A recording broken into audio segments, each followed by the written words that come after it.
আজকে যে ঘটনা শুনলাম, এই ঘটনাটা বিস্তারিত একটু বলুন, কী হবে? মানে আজকে আমি সকালে ঘুম থেকে উঠে দরজা খুলেছি, বাইরে বেরিয়ে দিয়েছি। আর দরজার সামনে ওই সোয়েটার পাইপ কিছু লোহা ডান্ডা ফাটা সব পড়ে আছে। আমি বুঝতে পারি না বলতে এমনি কিছু হবে। আমি নিজে হাতে তো সরিয়ে দিই। তো আমার ঘরে যে কাজ করে কামিনটা, তাকে আমি দরজাটা খুলতে হয়েছে। তখন গিয়ে দেখছি যে খুব পেট্রোলের গন্ধ ছিল উঠতে। তো তাকে দেখছি পুরো বুলেট যেটা ছিল, পুরো বুলেটটা পুরো ছাই হয়ে গেছে। তখন তো ওই দিকেই সব বুলেট বলতে আপনার গাড়ি? গাড়ি বুলেট। হ্যাঁ। তারপরে কী হচ্ছে কি, সবাই কোথায় ঘরে সবাই ছেলেকে, আর ছেলে ছিল আমার নাতনি, বৌমা সবাই ছিল। আমার বউ গেছে, আমার নবদ্বীপ গেছে শ্বশুর। তো বাইরে বেরিয়ে দেখছি বাড়ি যে চারটা সেই গাড়িটাও ড্যামেজ করেছে, মানে চালাতে পারিনি, ড্যামেজ করেছে।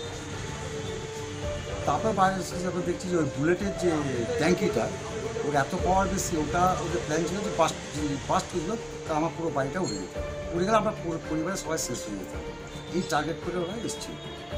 আর দ্বিতীয় কথা, যে সবাই জানে যে পুরুলিয়া পার্টির বেশি থাকি আমি, আমার বাড়ি ফিরতে 11টা 11:30 হয়ে যায়।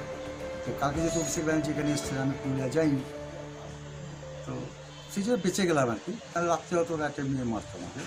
অ্যাটেম্পটা ছিলাম আমি, এটা কারণ কি কোনো জিনিস চুরি হয়নি, সোফা চেয়ার টেবিল কোনো জিনিসপত্র যে চুরি হতো আপনার চোর এসছে, সব কিছু অক্ষত আছে।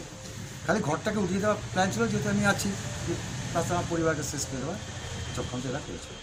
এখন অবধি জানিয়েছেন প্রশাসনকে? হ্যাঁ, সবাই প্রশাসন জানে। এসডিপিও এসেছিলেন, থানার ওসি, পুলিশ অফিসাররা, সিআই স্যার, তারপর কলকাতা থেকে অভিষেক ব্যানার্জি ঘর ফোন করে জানতে চেয়েছিলেন, তারাও ব্যবস্থা নিচ্ছেন। আমার মন্ত্রী জানতে চেয়েছেন, শান্তিরাম মাহাতো, এবং জেলার সমস্ত নেতারাও এসছেন, এবং পঞ্চায়েত থেকে শুরু করে জেলা পুলিশ সবাই নেতারা এসছেন, তারা ছিলেন, সব কিছু নিয়ে রয়েছে। আর আমি একটা কথা বলি, আমি কাউকে উল্লেখ করতে চাই যে পুলিশ প্রশাসনের ওপর ছেড়ে দিয়েছে, তারাই খুঁজে তদন্তকে বার করে দেখুন যে ঘটনাটা কী এবং কারা করেছে, এটা আশা করি। এবং পুলিশ প্রশাসন যথেষ্ট কোঅপারেশন করেন বা করছেন, তাদের বিরুদ্ধে আমার কিছু বক্তব্য নেই।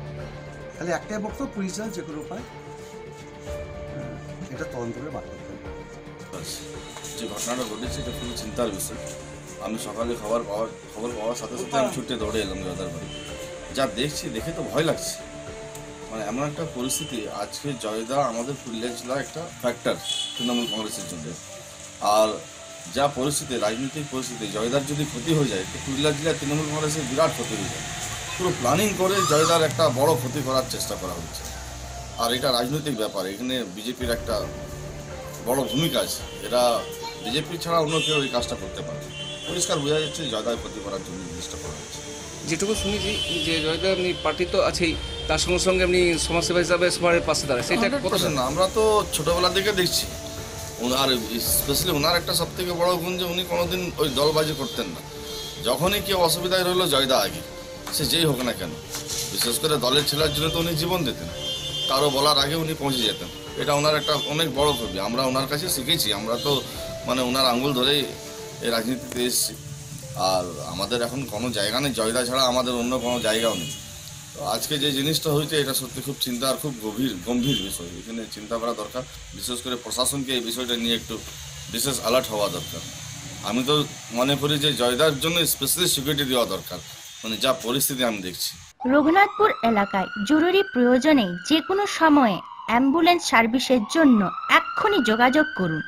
ফোন নাম্বার 7318818885 অথবা 9647133444।